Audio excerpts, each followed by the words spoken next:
Hello there everyone. In this video I'm covering the topic of mental health and specifically looking at the mind-body connection, exploring some holistic and metaphysical concepts which allow us to gain greater insight into that mind-body relationship and into ways that we can intervene or apply things therapeutically that will help restore health and wholeness when there are mental health issues present. When people talk about mental health, they're talking about the mind. And when people think of the mind, they often think of the brain. In modern psychiatry, there's been a lot of focus on the brain and how the functioning of the brain, the neurochemistry, and the electrical activity of the brain correlates with mental health concerns. However, if we look at things from a more holistic, bioenergetic, and also metaphysical perspective, we can see that the mind has to do with a lot more than just the brain. We could actually conceive of the mind more as a non-local holographic field of energy. That field of energy has the properties of intelligence, memory, and consciousness. So that mind function exists not just in the brain, but throughout the entire body. In fact, it's a field of energy and consciousness that surrounds and governs the body in a sense. So whatever is occurring in the body in every moment is being influenced by what's happening in the mind, in the consciousness. So we have the mind, the emotions, and the energy that's flowing through our physical body and influencing the activity of our body. That includes all the systems of the body, whether it's the skeletal or muscular system, the circulatory system, the endocrine system, the nervous system, the immune system, the reproductive system, the excretory system and digestive system. So all those systemic functions are being influenced by our mind and our consciousness. If we start to look in depth at the various mental health issues or diagnoses that people commonly experience, we can see how they don't concern only the brain. They actually concern multiple systems and organs of the body. For example, we could look at anxiety, stress, and trauma. And in this case, we see that people who have anxiety issues will tend to have some type of a fight or flight reaction. So that involves usually the adrenal glands. So there's some release of stress hormones. So this is our endocrine system that's involved. Also with anxiety, you would find some involvement with the digestive system usually. So with anxiety, often digestion is disturbed. Those lower energy centers in the body get constricted. And so the person may have indigestion, irritable bowel syndrome, different types of digestive or gastrointestinal disturbances. And as a result of those disturbances in the gut area, there will be deficiencies in nutrients. So if you're not digesting your food well, then you're not getting all the needed vitamins and minerals and other nutrients, which in turn are vital for other functions, including for neurological functioning. Also, when the digestive system is disturbed, then there's a buildup of toxins in the body. So it creates more toxicity. Those different byproducts of incomplete digestion can get into the bloodstream, and they can go up into the brain or nervous system and disrupt the person's neurological functioning, which affects their ability to focus, to concentrate, to think clearly, and so on. We can also look at things like attention deficit disorder, which has a connection to anxiety and stress, where the person is having difficulty focusing and concentrating and using a certain level of brain functioning that's in action when we're using more executive function. When we are concentrating and focusing and having self-discipline and planning, if we're in a fight or flight mode, it's harder to access that part of our mind or brain. We're caught more in a survival mode where we need to react quickly, reflexively. So that type of activity involves usually using a different part of the brain than the part of the brain that is referred to as the executive functioning center, the prefrontal cortex. Without getting too much into the anatomy and the technicalities of this, we can see that if there are different things happening with the endocrine system, the digestive system, also the immune system, those will have an impact on the nervous system and on how our cognitive functioning as well as our emotional functioning are unfolding. We can also look at conditions such as Alzheimer's disease, Parkinson's, also the autistic spectrum and neurodevelopmental types of conditions. In those cases, often there's accumulation or buildup both of toxic metals in the brain as well as pathogens, some types of viruses or bacteria or mold, which are in some way impacting the nervous system. So for those toxins and pathogens to get there and accumulate in that area, it means there's been some deficiency or compromise of the functioning of our immune system and our detoxification system. So if your immune system isn't handling things well, if your liver is in some way compromised, and the liver is part of our digestive system also, then we could have those toxins or pathogens affecting our nervous system and inhibiting certain aspects of our cognitive functioning. All this can start to sound rather complicated or complex, yet it's important to understand these different connections, these different pathways, these holistic systems, if we want to truly work on applying therapies that will help us heal, that will help us be more fully functioning, more balanced and healthy. In different metaphysical traditions, the concept of energy or life force is a key concept. You'll sometimes see references to different energy bodies, such as the astral body, the etheric body, the causal body, the emotional body, the mental body, and the spiritual body.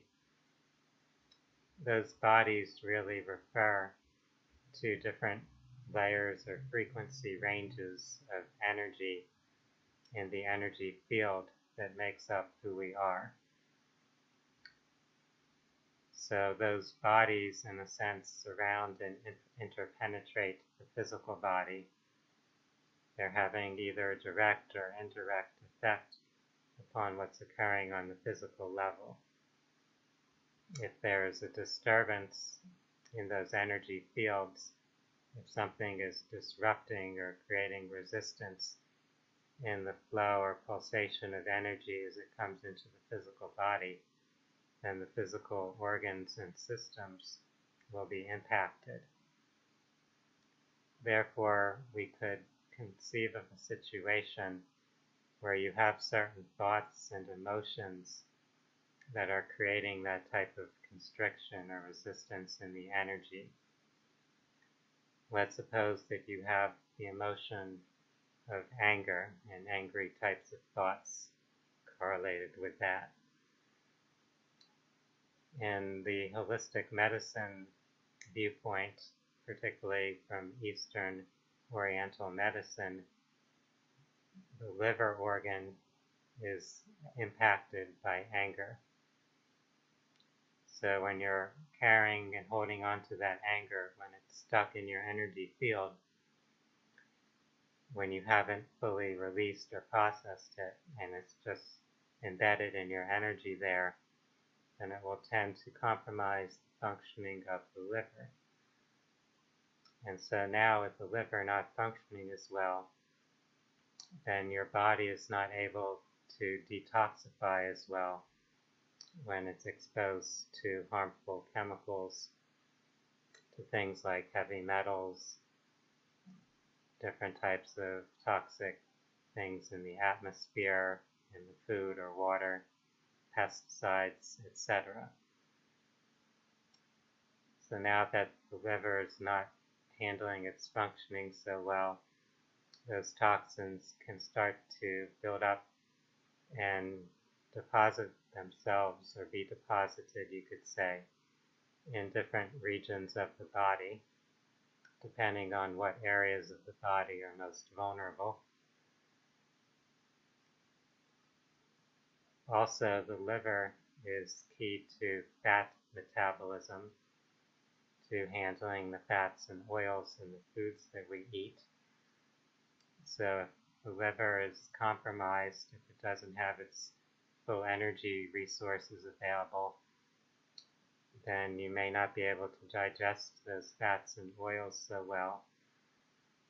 And that can set kind of a chain reaction off, where now these excess fats go into your bloodstream. They start to be deposited in different tissues in your body, and they start to interfere with insulin. Insulin is the hormone that's essential for regulating our blood sugar, for metabolizing sugar in our body. So now you can see how this is kind of this ripple effect or domino effect, where one thing leads to another. So now you have insulin affected and the sugar metabolism affected. So the person can have diabetic types of issues or symptoms start to develop. They become highly sensitive to the effect of consuming sugar, since their body isn't able to properly metabolize and regulate blood sugar.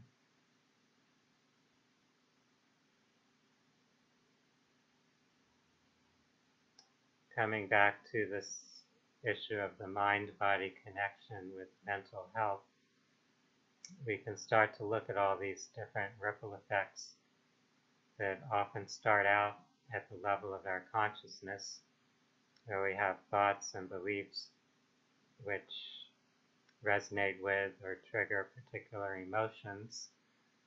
And emotions we could think of as energy in motion. They're waves of energy in a sense.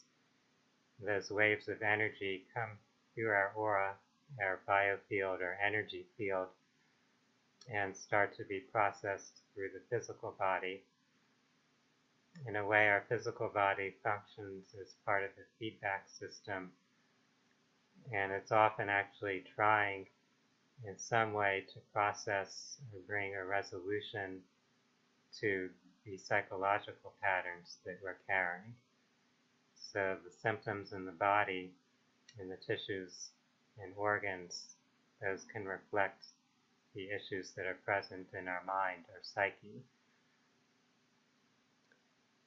If we consider that, then we'll look at those symptoms or conditions and seek to understand the cause or root of them, rather than to merely take some type of medicine, some type of medication that's designed to suppress the symptom.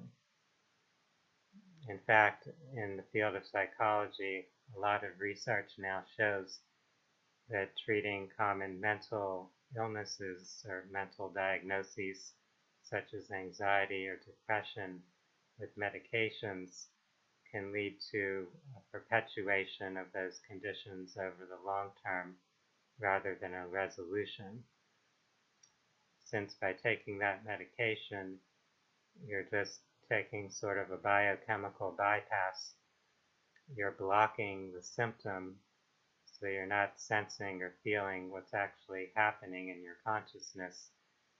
You're getting a temporary respite or escape from that, but you're not actually learning any skills. You're not developing the ability to process those thoughts or feelings in a healthy way. So you're not really psychologically maturing or strengthening yourself. You're remaining stuck. This is similar to the problems or issues that are present with recreational drug addicts who have found that they can use a drug to escape from whatever they're feeling, whatever emotional distress they've had.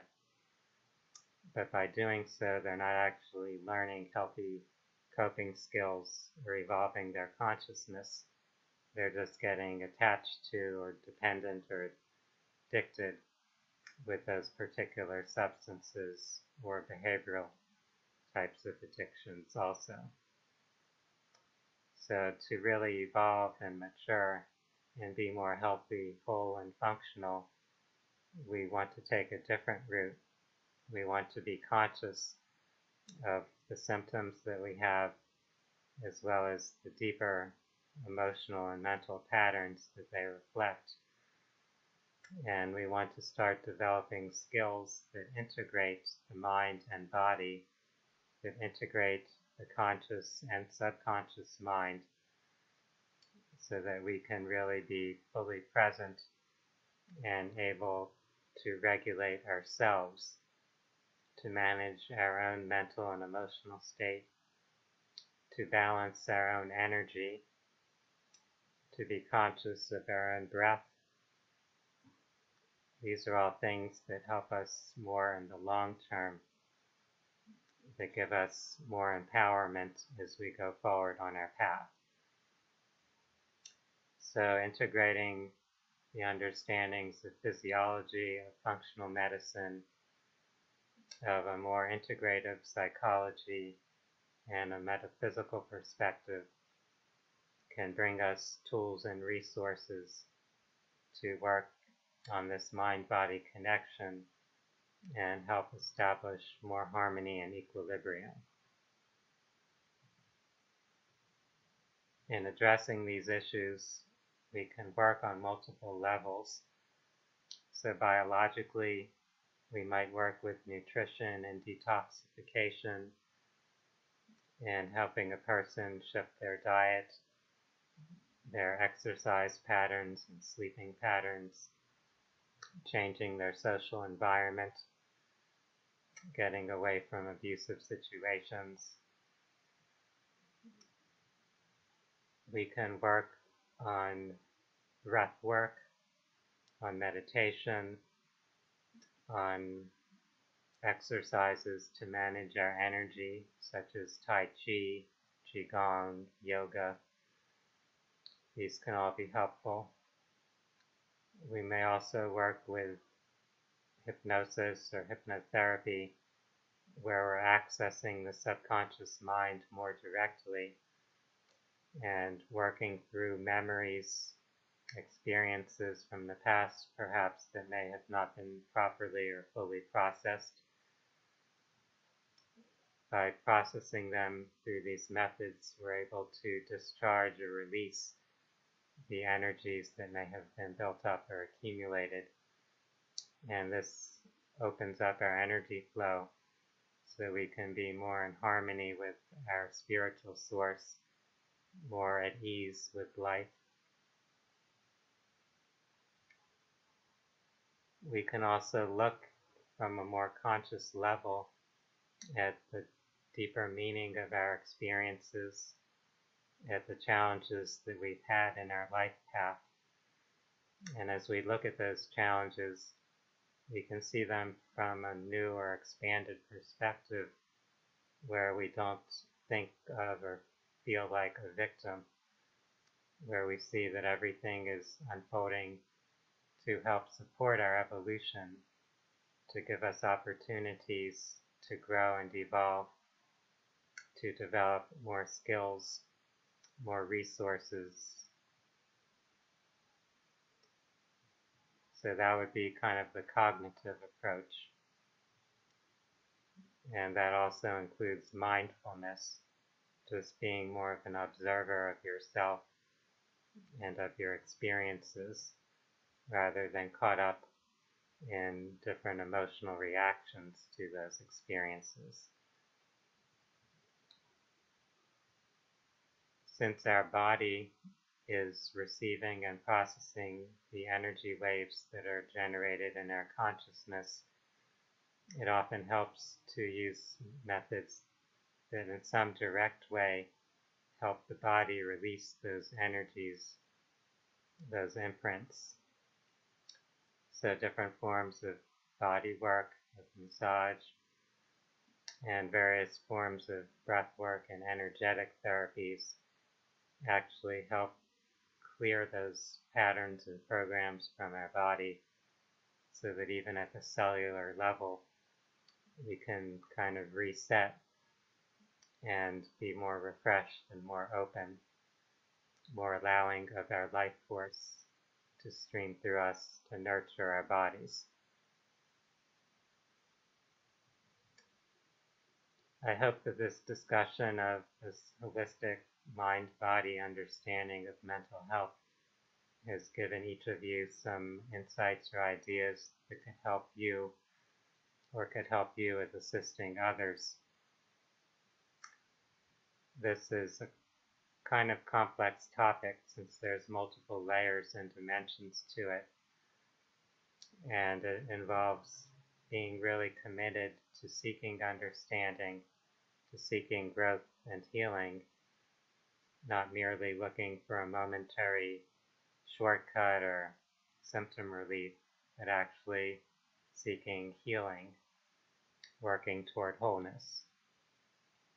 So I applaud each of you for your search, for your desire to grow in this way. For those that are interested in holistic health, in mind-body wellness, in spirituality and personal development, I invite you to visit my website, www.phinsights.com. That's PHINSIGHTS.com. And you could also visit my YouTube channel and view more videos on these topics. For now, I'd like to wish each of you a wonderful day. Namaste.